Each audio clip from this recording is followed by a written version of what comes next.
Class 9 के परमाणु की संरचना चैप्टर को आगे बढ़ाते हैं तो उसमें एक महत्वपूर्ण पॉइंट है संयोजकता।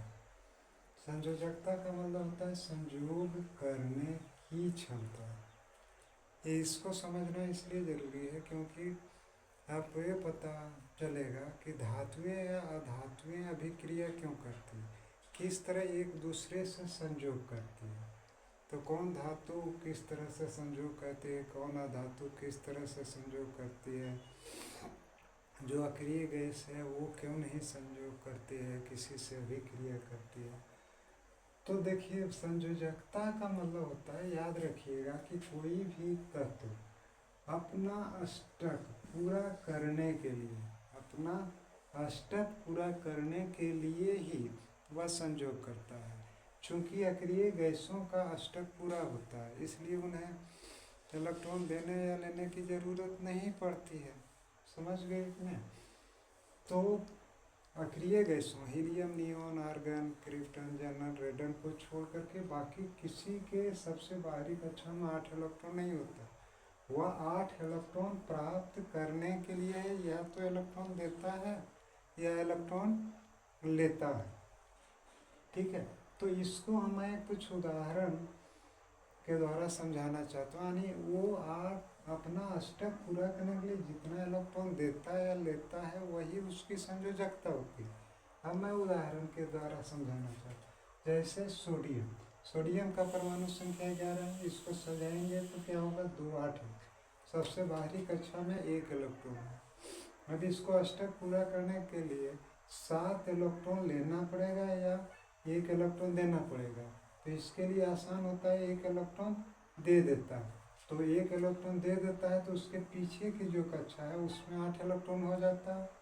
तो इस तरह सोडियम की संयोजकता 1 हो गई। मैग्नीशियम की परमाणु संख्या 12 है। उसके इलेक्ट्रॉनों को कक्षा स्तर पर सजाएंगे तो 2 8 2 होता है। इसके अंतिम कक्षा में 2 इलेक्ट्रॉन है। इसे 8 इलेक्ट्रॉन प्राप्त करने के लिए या तो 6 इलेक्ट्रॉन लेना होगा या 2 इलेक्ट्रॉन देना होगा।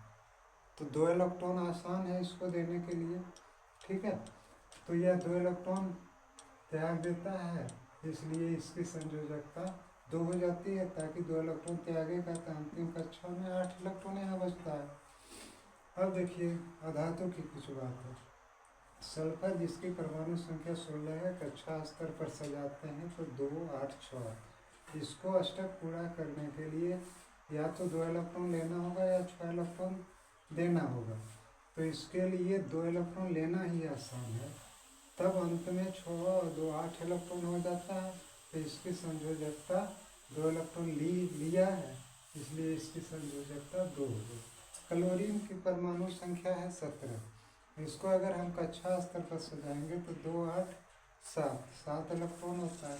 यह 1 इलेक्ट्रॉन लेकर के अपना अष्टक पूरा कर लेता है, इसलिए इसकी संयोजकता 1 हो गई। इसी तरह तत्वों की संयोजकता निर्धारित होती है।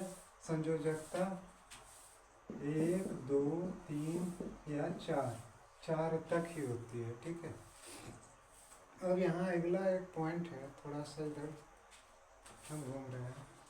परमाणु संख्या। परमाणु संख्या क्या होता है?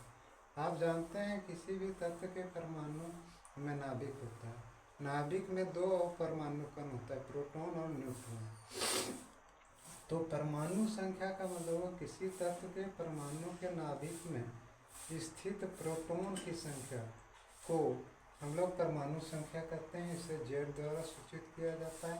यानी परमाणु संख्या बराबर हो गया प्रोटॉन की संख्या। और जितना प्रोटॉन होता है उतना ही इलेक्ट्रॉन होता है, क्योंकि बताया गया है कि परमाणु उदासीन होता है तो धन आवेशित कण और ऋण आवेशित कण बराबर होता है। अगला आपका पॉइंट जो है वो है द्रव्यमान संख्या। इसको एटॉमिक नंबर कहते हैं।